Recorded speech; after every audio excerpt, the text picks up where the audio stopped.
Praise Lord. നല്ലൊരു പ്രഭാതം ദൈവം നൽകി തന്നെ നമുക്ക് സ്തോത്രം ചെയ്യാം. രാവിലെ സമയത്ത് ദൈവത്തിൻ്റെ പരിശുദ്ധാത്മാവ് നമുക്ക് നൽകുന്ന ആലോചന സദൃശവാക്യങ്ങൾ 7-ാം അധ്യായം 2-ാം വാക്യം. The book of proverbs chapter 7 verse 2. നീ ജീവിച്ചിരിക്കേണ്ടതിന് എൻ്റെ കൽപ്പനകളെയും ഉപദേശത്തെയും നിന്റെ കണ്ണിൻ്റെ കൃഷ്ണമണിയെ പോലെ കാത്തുകൊള്ളുക. ഇവിടെ ഏകവചനമാണ്, നിങ്ങളെന്നല്ല പറഞ്ഞിരിക്കുന്നത്. നീ ജീവിച്ചിരിക്കേണ്ടതിന് എൻ്റെ കൽപ്പനകളെയും ഉപദേശത്തെയും നിന്റെ കണ്ണിൻ്റെ കൃഷ്ണമണിയെ പോലെ കാത്തുകൊള്ളുക. കർത്താവ് പറയുന്ന ഈ തിരുവചനത്തിലൂടെ ദൈവത്തിൻ്റെ ആത്മാവ് അല്ലെങ്കിൽ യേശു പറയുന്ന അല്ലെങ്കിൽ കർത്താവ് പറയുന്ന ഒരു കാര്യം ഇതാണ്: നാം ജീവിച്ചിരിക്കണം. നമുക്ക് ഭയങ്കര ആഗ്രഹങ്ങളാണ്.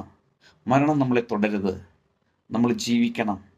എന്നാൽ അത് സംഭവിക്കണമെങ്കിൽ, നീ ജീവിച്ചിരിക്കണമെങ്കിൽ, സന്തോഷത്തോടെ സമാധാനത്തോടെ ആയിരിക്കണമെങ്കിൽ ദൈവവചനത്തെയും ദൈവവചനത്തിൽ പറയുന്നതിനെയും അതുപോലെ അനുസരിക്കുവാൻ, കണ്ണിൻ്റെ കൃഷ്ണമണിയെപ്പോലെ കാത്തുകൊള്ളുവാൻ ഒരുക്കമുള്ളവരാണെങ്കിൽ, അത്രത്തോളം വിശുദ്ധിയും വേർപാടോടുമായിരിക്കുവാൻ നമ്മളെ തന്നെ ഏൽപ്പിച്ചു കൊടുക്കുന്നവരാണെങ്കിൽ, നിശ്ചയമായിട്ട് നീ ആഗ്രഹിക്കുന്നത് ജീവിച്ചിരിക്കേണ്ടതിന് നന്മയുണ്ടാകും. അത് സമൃദ്ധിയായിട്ട് തരുവാൻ നമ്മുടെ കർത്താവ് സർവശക്തിയുള്ളവനാ. ആ യേശുവിൻ്റെ കരങ്ങളിൽ നമ്മളെ നമുക്ക് സമർപ്പിക്കാം, പ്രാർത്ഥിക്കാം. നല്ല കർത്താവെ, നന്ദിയോടെ സ്തുതിക്കുന്നു, സ്തോത്രം ചെയ്യുന്നു. ഈ രാവിലെ സമയത്തിനെ കേൾക്കുന്ന എല്ലാ പ്രിയപ്പെട്ടവരെയും ഈ തിരുവെഴുത്ത് പ്രകാരം പിതാവിൻ്റെയും പുത്രൻ്റെയും പരിശുദ്ധാത്മാവിൻ്റെയും നാമത്തിൽ അനുഗ്രഹിച്ച് പ്രാർത്ഥിക്കുന്നു. പ്രാർത്ഥന കടനായി സ്തോത്രം, യേശുവിൻ്റെ നാമത്തിൽ പിതാവേ, ആമേൻ.